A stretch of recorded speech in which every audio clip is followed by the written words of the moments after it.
সন্তানের হাসি মায়েদের পরম সুখ, আর সেই হাসিকে অম্লান রাখতে মায়েরা যুগে যুগে কতই না ত্যাগ ও ব্রত পালন করেছেন। আজ আমি আপনাদের শোনাবো মা ষষ্ঠীর কৃপাধন্য সেই অশোক ষষ্ঠীর ব্রত কথা। এই গল্পটি কেবল একটি ধর্মীয় কথা নয়, এটি প্রতিকূলতাকে জয় করার এবং অটল বিশ্বাসের এক মহান শিক্ষা। নমস্কার, মিঠুমণি কথা চ্যানেলে আপনাদের সকলকে স্বাগত। আশা করি আপনারা সকলেই ভালো আছেন, সুস্থ আছেন। আজকের এই ভিডিওর বিষয় হলো অশোক ষষ্ঠী ব্রত কথা। বেণীমাধব শীলের ফুল পঞ্জিকা অনুসারে সমস্ত পূজা পার্বণের বিস্তারিত তথ্য জানতে মিঠুর মণিকথা চ্যানেলটিকে সাবস্ক্রাইব করে পাশে থাকা বেল আইকনটি প্রেস করার অনুরোধ রইল। চলুন শুরু করা যাক আজকের এই ব্রত পাঠ।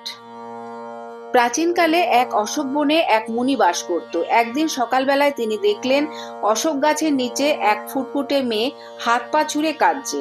মুনি মেয়েটিকে তার কুটিরে নিয়ে এলেন। পরে ধ্যান করে জানতে পারলেন একটি হরিণী মেয়েটিকে প্রসব করেছে।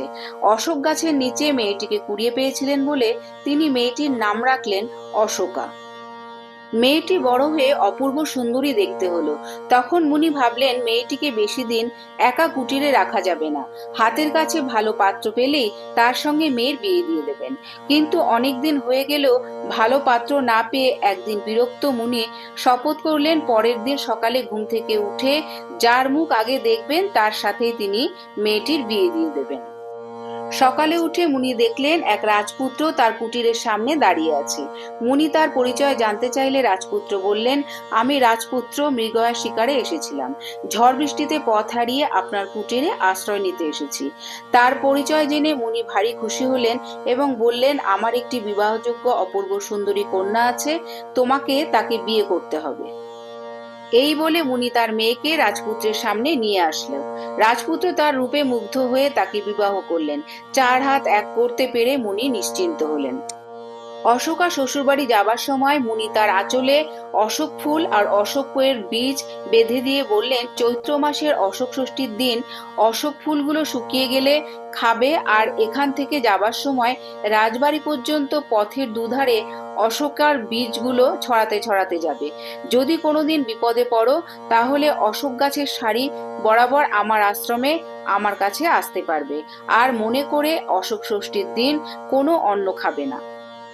এই বলে মুনি তাদের বিদায় দিলেন। অশোকা মুনির কথা মতো অশোকের বীজ পথে দুধারে ছড়াতে ছড়াতে শ্বশুরবাড়ি গেল। শ্বশুরবাড়িতে পৌঁছালে শ্বশুর শাশুড়ি তাকে বরণ করে ঘরে তুললেন। কিছু সময় পর অশোকার 7টি ছেলে ও একটি কন্যা সন্তান জন্মগ্রহণ করলো। কিছুদিন পর তার শ্বশুর শাশুড়ি মারা গেল। তারপর ছেলেমেয়েরা বড় হলে তাদের বিয়ে হলো। এইভাবে দিন এগোতে থাকলো। একটি চৈত্র মাসের অশোক ষষ্ঠীর দিন অশোকার শ্বশুরের শ্রাদ্ধ ছিল। সন্ধ্যের পর তিনি তার বউদের বললেন, আজ অশোক ষষ্ঠী, আজ আমি ভাত খাবো না। বউরা তার জন্য মুগ কলাই সিদ্ধ করে দিল, কিন্তু ঘুটে দিয়ে মুগ কলাই সিদ্ধ করার সময় ঘুটের মধ্যে একটা ধান ছিল, যেটা মুগ কলাইয়ের মধ্যে পড়ে গিয়ে ফুটে খই হয়ে গেল। অশোকা না জেনেই সেটাও খেয়ে নিলেন। এর ফলে পরদিন তিনি দেখলেন তার 7 ছেলে বউ মারা গেছে। আবার অন্য গল্প মতে অশোকা নিজেই অশোক ষষ্ঠীর দিন ভুল করে ভাত খেয়ে ফেলেন এবং তার ফলেই তার ছেলে বউ মারা যায়। সব হারিয়ে অশোকা তার বাবার কথা অর্থাৎ মুনির কথা মনে পড়ে। তিনি মুনির আশ্রমে যাবার জন্য তৈরি হলেন।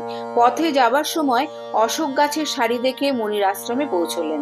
গাছগুলো ততদিনে বিশাল আকার ধারণ করেছে।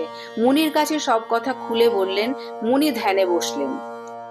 ধ্যান করে তিনি সব জানতে পারলেন। তিনি বললেন, অশোক ষষ্ঠীর দিন ঘুটে দিয়ে মুগ কলাই সিদ্ধ করার সময় ঘুটের মধ্যে একটি ধান ছিল, সেটা মুগ কলাইয়ের মধ্যে পড়ে গিয়ে ধান ফুটে খই হয়ে গিয়েছিল।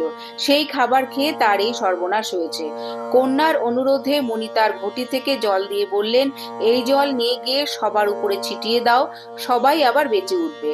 আর চৈত্র মাসে ষষ্ঠীর দিন মা ষষ্ঠীর পুজো দিয়ে অশোক ফুল মুগ কলাই দিয়ে দই দিয়ে খাবে, ভুলেও অন্ন গ্রহণ করবে না, তাহলে এই জীবনে আর শোক পালন করতে হবে না। মুনির কথা শেষ হলে মুনিকে প্রণাম করে অশোকা সেই কমণ্ডলুর জল নিয়ে ছুটে ছুটে রাজবাড়ি এলেন। এসেই জল নিয়ে সবার গায়ে ছিটিয়ে দিলেন। সবাই আবার জেগে উঠল। তারপর অশোকা তাদের সব কথা খুলে বললে সবাই খুব অবাক হয়ে গেল। মুখে মুখে এই কথা প্রচার হয়ে রাজ্যময় ছড়িয়ে গেল। অশোক ষষ্ঠীর মাহাত্ম্য শুনে সবাই এই ব্রত পালন করতে আরম্ভ করলো। আজকের মতো সমাপ্ত হলো অশোক ষষ্ঠীর ব্রত কথা। ভিডিওটা যদি ভালো লেগে থাকে তাহলে অবশ্যই একটা লাইক কমেন্ট করবেন। দেখা হচ্ছে অন্য কোনো ভিডিওতে, অন্য কোনো পর্বে। ততদিন সবাই খুব ভালো থাকবেন, সুস্থ থাকবেন। জয় মা ষষ্ঠী দেবীর জয়।